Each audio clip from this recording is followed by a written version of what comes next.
Hello दोस्तों, कैसे हो आप सभी। मेरा नाम है मोहित और आप देख रहे हो स्टार क्रिएशंस मैथ। ये हमारी इंग्लिश ग्रामर की क्लास है। तो लास्ट वीडियो में जैसे हमने जो हमारा इंडेफिनिट टेंस था उसको समझा था और जो टेंस थे उसके टाइप्स थे उन सभी को समझा था कि इसमें कितने ज़्यादा टाइप्स है और उसके अंडर भी कितने ज़्यादा टाइप्स है। ठीक है। तो लास्ट वीडियो में हमने इंडेफिनिट टेंस को अच्छे से समझा था, पढ़ा था विद एग्जांपल्स।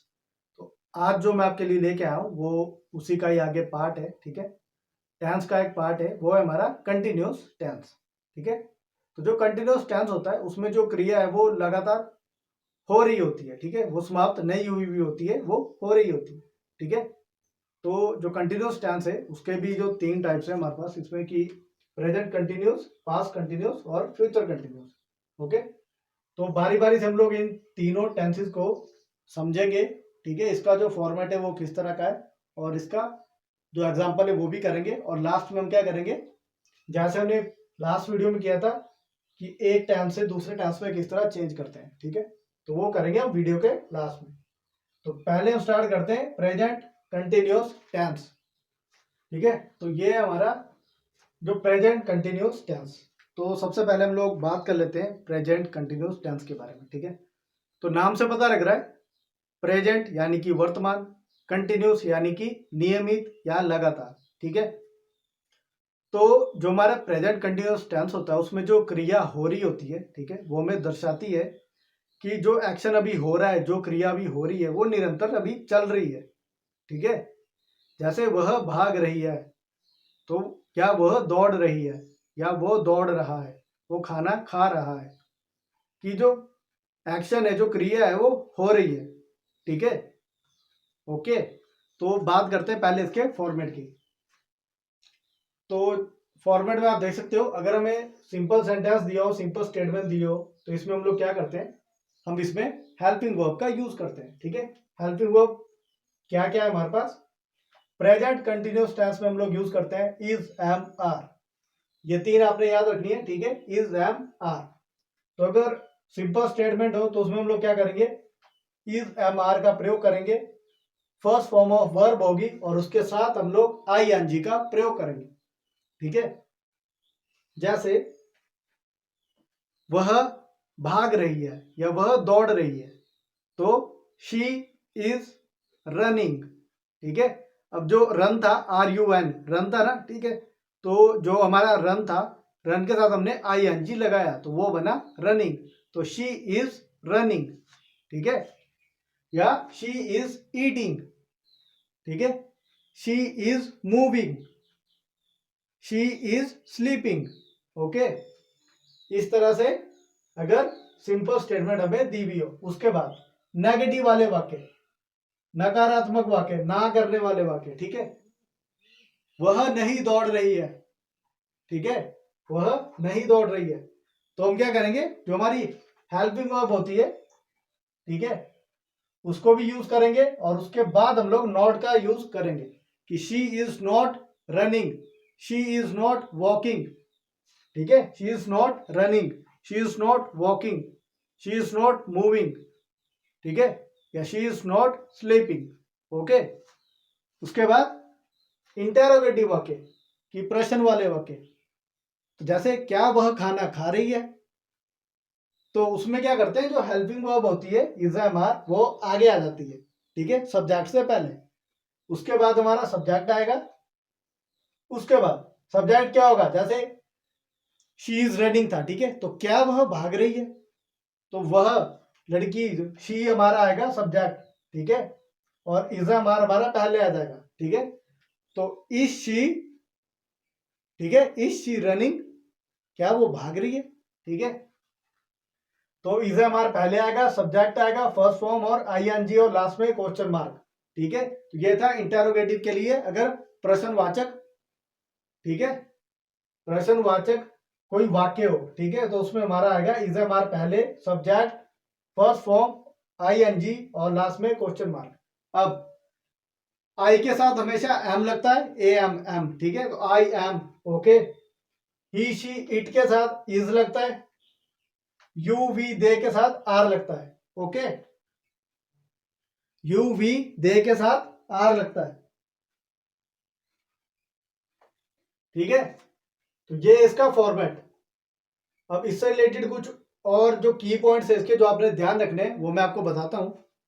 तो कुछ इंपॉर्टेंट पॉइंट्स जो मैं आपको बताने वाला था वो इस प्रकार है हमारे पास। ठीक है, कि यदि अगर किसी वर्ब के अंत में, ठीक है, ई दिया हुआ हो तो उसके बाद हम लोग आई एन जी लगाते हैं। ठीक है, उसके बाद हम लोग आई एन जी लगाते हैं और जो ई है उसको हम लोग हटा देते हैं। फॉर एग्जाम्पल आप वहां पे देख पा रहे हो सी ओ एम ई कम। ठीक है, तो सी ओ एम ई हटा दिया, आई एन जी लगाया तो ये बन गया कमिंग। ओके, दूसरा जो पॉइंट आपने ध्यान में रखना है, अगर किसी वर्ब के लास्ट में आई और ई दिया हुआ हो, ठीक है, तो आई एन जी लगाते टाइम हम लोग जो आई और ई है उसको वाई से रिप्लेस करते हैं। For example D I E, die. ठीक है, तो डाई का आई ई हटाकर वहां पे वाई लग गया है और ये बन गया डाइंग।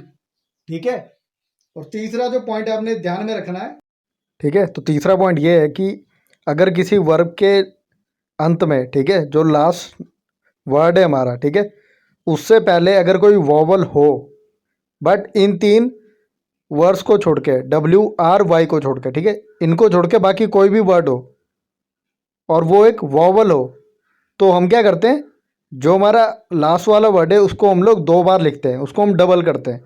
जैसा आपको दिखाई दे रहा है आर यू एन, रन को हमने R U double N I N G, running किया है।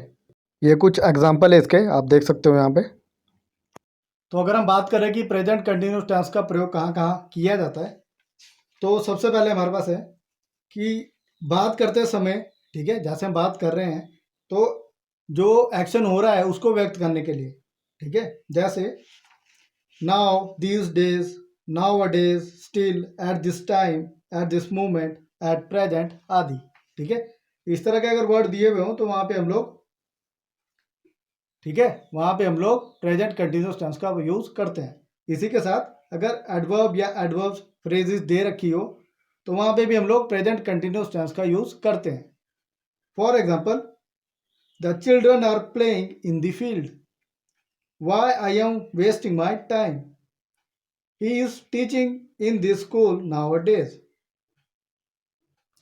ठीक है, तो नेक्स्ट जो उसका यूज है वो इस तरह से करते हैं कि जो हमारे निकट भविष्य में होने वाले जो एक्शन है उनको प्रकट करने के लिए, कि जो हमारे नियर फ्यूचर में होने वाली चीजें हैं, जैसे the schools are closing next Monday, we are holding a seminar next week. Okay, इस तरह के अगर वाक्य हो तो वहां पे भी हम लोग प्रेजेंट कंटिन्यूस टेंस का यूज करते हैं। नेक्स्ट हमारे पास है किसी टेम्पररी सिचुएशन को प्रकट करने के लिए, ठीक है, जैसे son is riding a horse, the postman is standing at the gate. Okay,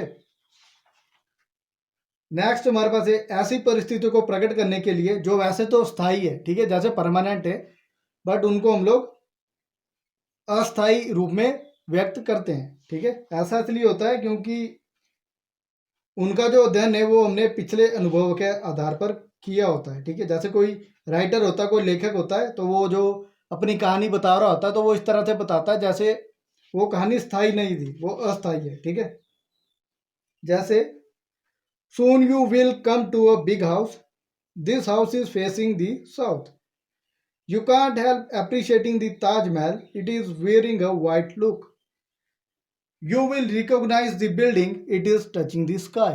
okay, और नेक्स्ट हमारे पास है टू एक्सप्रेस अ हैबिट और कस्टम, किसी कस्टम या हैबिट को व्यक्त करने के लिए, जैसे he is working very hard these days, she is reading the books very regularly these days, she is looking after her child very carefully these days. और कंटिन्यूस टेंस का जो प्रयोग है वो डेलिब्रेटेड एक्शन को दर्शाने के लिए किया जाता है, जैसे कि I am thinking of a solution to this problem, और I am minding my own business. ठीक है, और जो प्रेजेंट कंटिन्यूस टेंस है उसका प्रयोग कहाँ नहीं किया जाता है, ठीक है, वो भी बता देता हूं। जैसे जैसे वर्ब्स ऑफ सेंसेस होती है, जैसे feel, hear, see, smell, notice, taste, तो वहां पे हम लोग कंटिन्यूस टेंस का प्रयोग नहीं करते, मतलब प्रेजेंट कंटिन्यूस टेंस का प्रयोग नहीं करते। उसके बाद जो वर्ब्स हमारी एक्सप्रेस करती है फीलिंग्स और इमोशन को, जैसे want, wish, love, like, hate, fear, prefer, refuse, hope, तो वहां पे भी हम लोग इसका प्रयोग नहीं करते हैं।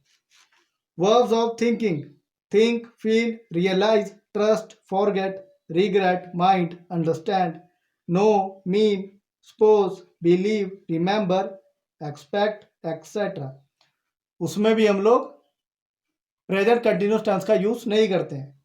Verbs of possessing, owe, own, belong, possess, et cetera, ठीक है। और लास्ट हमारे पास है other verbs like signify, appear, seem, contain, consist, keep, concern, matter, et cetera, ठीक है। तो इस तरह की जो भी हमारे पास वर्ब्स है वहां पे भी हम लोग प्रेजेंट कंटिन्यूस टेंस का यूज नहीं करते हैं, ठीक है। तो अभी तक हमने जो प्रेजेंट कंटिन्यूस टेंस है उसके बारे में जान लिया, उसके प्रयोग है उसके बारे में जान लिया। तो अब हम लोग बात कर लेते हैं पास्ट कंटिन्यूस टेंस की, ठीक है। अब इसमें क्या होता है कि कोई जो क्रिया थी, कोई जो घटना थी वो पास्ट टेंस में थी, ठीक है, जो भूतकाल में जारी थी, उस टाइम जारी थी, वो मतलब कंटिन्यू फॉर्म में थी।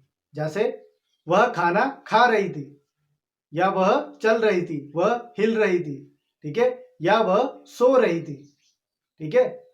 कंटिन्यूस फॉर्म में तो था बट वो पास्ट में था, ठीक है, ओके। तो इसमें हम लोग क्या करते हैं, इसका जो फॉर्मेट है, अब जो पास्ट है और जो प्रेजेंट है, ठीक है, इनका जो फॉर्मेट है वो सेम एक जैसा है, बट इसमें चेंज कहाँ आता है, जो इनका हेल्पिंग वर्ब है उसकी वजह से इसमें चेंज आता है, ठीक है। अब जब प्रेजेंट में हम लोग कर रहे थे तो प्रेजेंट में हमारे पास था इज, एम, आर, इसमें हमारे पास होता है वाज और वर, ठीक है। तो पास्ट कंटिन्यूस में हम लोग जो हेल्पिंग वर्ब यूज करते हैं वो वाज और वर है, ठीक है, जैसा मैंने आपको बताया। तो आई के साथ हम लोग वाज लगाते हैं, ही, शी, इट के साथ भी हम लोग वॉज का प्रयोग करते हैं, ठीक है। यू, वी, दे के साथ, ठीक है, यू, वी, दे के साथ हम लोग वर का प्रयोग करते हैं, ठीक है। तो आई, ही, शी, इट के साथ हम लोग जो वॉज है उसका प्रयोग करते हैं, यू, वी, दे के साथ हम लोग वर का प्रयोग करते हैं, ठीक है। अब अगर ये सिंपल स्टेटमेंट दी हुई हो तो उसमें हम लोग क्या करेंगे, वाज और वर का प्रयोग करेंगे, फर्स्ट फॉर्म होगी और आई एन जी होगा, ठीक है।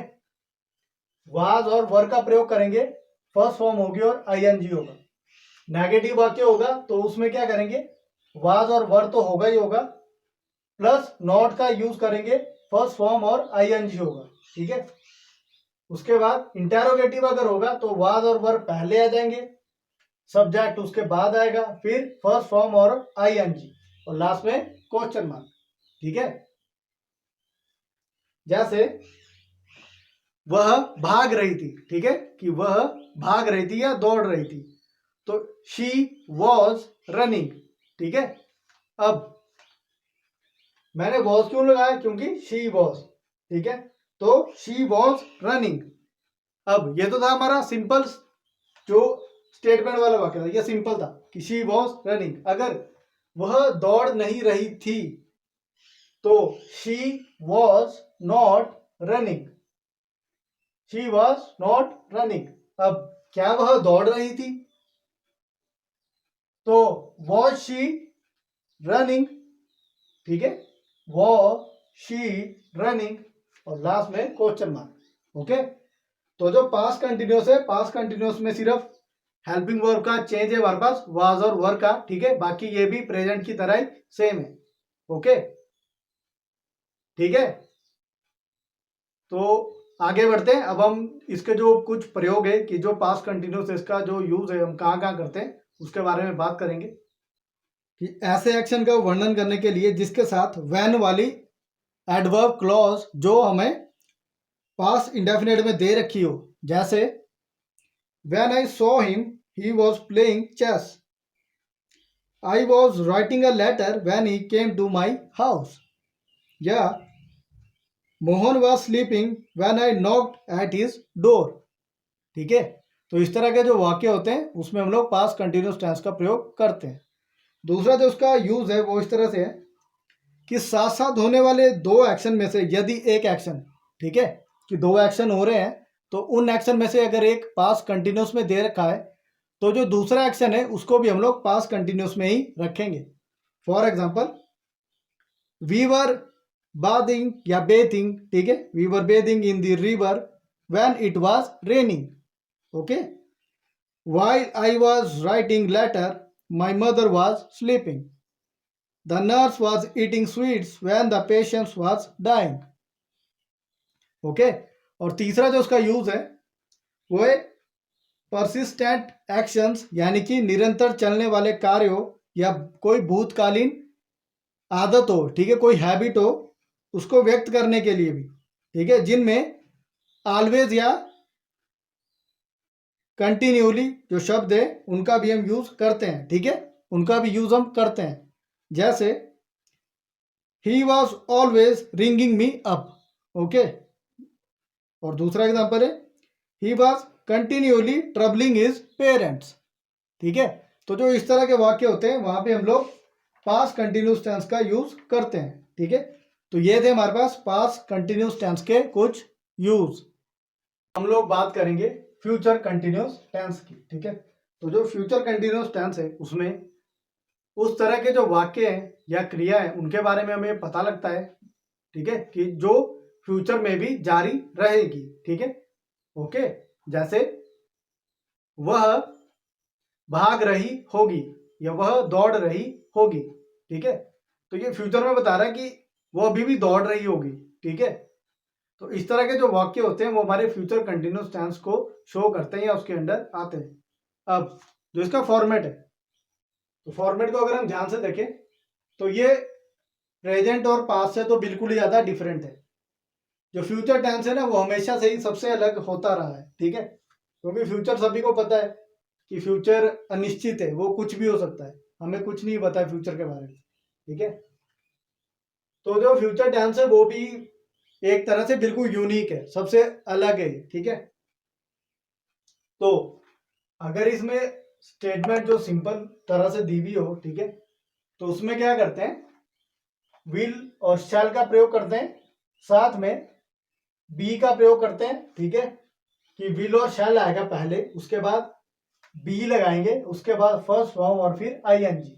ओके, जैसा मैंने आपको बताया कि वह दौड़ रही होगी, तो शी विल बी रनिंग।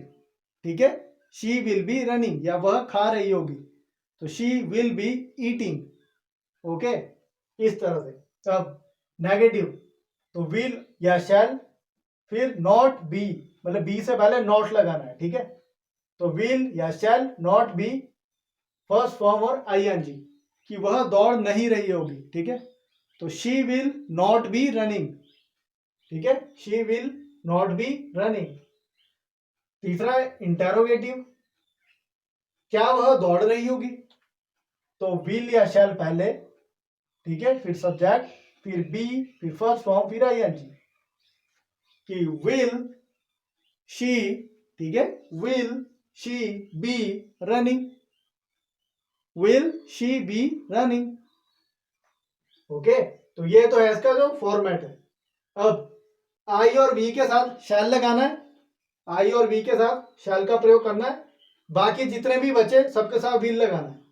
ठीक है, सिर्फ आई और वी के साथ हमने शैल का प्रयोग करना है, बाकी जितने भी बचे ही, शी, इट, यू, दे, ठीक है, कुछ भी हमारे पास आता है तो हमने उसके साथ विल का प्रयोग करना है। ओके, तो ये था हमारा फ्यूचर कंटिन्यूस टेंस का जो फॉर्मेट है।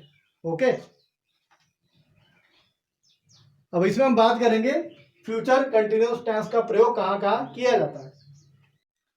तो अगर हम फ्यूचर कंटिन्यूस टेंस के यूज की बात करें, इसको कहां कहां यूज किया जाता है, ठीक है, तो ऐसे एक्शन का वर्णन करने के लिए जिसमें टुमारो, नेक्स्ट संडे या नेक्स्ट वीक आदि के साथ एट दिस टाइम दे रखा हो। ठीक है, for example the cook will be cooking food at this time tomorrow, I shall be writing an essay at this time the next week. और last इसमें जो एग्जाम्पल है वो है I shall be waiting for you at the crossing. Okay, तो इस तरह के जो वाक्य होते हैं उनमें हम लोग फ्यूचर कंटिन्यूस टेंस का यूज करते हैं। ठीक है, तो जो वो हम लोग कंपैरिजन करने वाले हैं, ठीक है, ये हमारे इस टॉपिक का लास्ट पार्ट है, ठीक है, मतलब लास्ट इसका हिस्सा ही। तो हम लोग स्टार्ट करते हैं प्रेजेंट कंटिन्यूअस टेंस से। शी इज रनिंग, ठीक है, ये सिंपल वाक्य था, she is running. She is not running, ये हमारा नेगेटिव वाक्य था, ठीक है। इज शी रनिंग, ये हमारा इंटेरोगेटिव वाक्य था, ठीक है। तो ये हमारे जो सारे एग्जांपल है वो प्रेजेंट कंटिन्यूअस टेंस के एग्जांपल है। अगर हम इसी को पास्ट में चेंज करना चाहे तो हम इसको किस तरह करेंगे, ठीक है। शी यहां पे आएगा वॉज, शी वॉज रनिंग, ठीक है। शी वॉज नॉट रनिंग, वह नहीं दौड़ रही थी, ठीक है। अब इज शी रनिंग की जगह आएगा वॉज शी रनिंग, ठीक है, वॉज शी रनिंग। तो हमने क्या किया, जो प्रेजेंट कंटिन्यूस था उसको ही हमने पास्ट कंटिन्यूस में चेंज कर दिया, ठीक है। अब हम इसी को ही फ्यूचर में चेंज करेंगे, ठीक है। अब सबसे पहले शी यहां पे आएगा will be, she will be running, okay. अब यहां पे आएगा she will not be, she will not be running, ठीक है, she will not be running. और यहां हमारे पास आएगा विल, फिर आएगा शी, ठीक है, पहले आएगा विल, फिर आएगा शी, फिर आएगा बी, और लास्ट में आएगा running. Will she be running, ठीक है। तो इस तरह से हमने जो प्रेजेंट कंटिन्यूअस टेंस था उसको हमने पास्ट में चेंज किया, फिर हमने उसको फ्यूचर में चेंज किया, ठीक है। तो आई होप आपको ये समझ आया होगा कि जो हमारा प्रेजेंट कंटिन्यूअस है वो किस तरह का टेंस है, पास्ट कंटिन्यूअस है उसमें किस तरह के जो हमारे एक्शन होते हैं, किस तरह की घटनाएं होती हैं, ठीक है, और जो हमारा फ्यूचर है उसमें किस तरह के वाक्य हैं, किस तरह के वर्ब्स है, किस तरह की जो घटनाएं वो आती है, ठीक है। तो यही था हमारा आज का टॉपिक कंटिन्यूअस टेंस। आज की वीडियो में हमने तीनों continuous tense, present continuous, past continuous और फ्यूचर कंटिन्यूअस टेंस के बारे में बहुत ही डीपली पढ़ा है, और मैंने अपनी तरफ से पूरी कोशिश की है, अच्छे अच्छे एग्जांपल्स यूज किए हैं ताकि आप लोग जो टेंस है, कंटिन्यूअस टेंस है, उसको अच्छे से समझ पाओ, ठीक है। तो अगर इस वीडियो से आपको 1% भी नॉलेज मिलती है तो वीडियो को सबसे पहले तो पूरा देखने का ट्राई कीजिए, बाकी जो वीडियोज है उनको भी पूरा देखने का ट्राई कीजिए। चैनल को अगर सब्सक्राइब नहीं किया है तो सबसे पहले चैनल को सब्सक्राइब कर दीजिए, इससे मुझे मोटिवेशन मिलती है ताकि मैं आपके लिए और ज़्यादा मेहनत करूं और भी ज़्यादा अच्छी वीडियोस बनाऊं, ठीक है। वीडियो को लाइक और शेयर कीजिए, और इस टॉपिक के पीडीएफ के लिए आप मुझे कमेंट भी कर सकते हो, मैसेज कर सकते हो, फेसबुक, व्हाट्सएप, इंस्टाग्राम, कहीं भी आप मुझे मैसेज कर सकते हो, ठीक है। तो आज के वीडियो में हम लोग इतना ही करेंगे।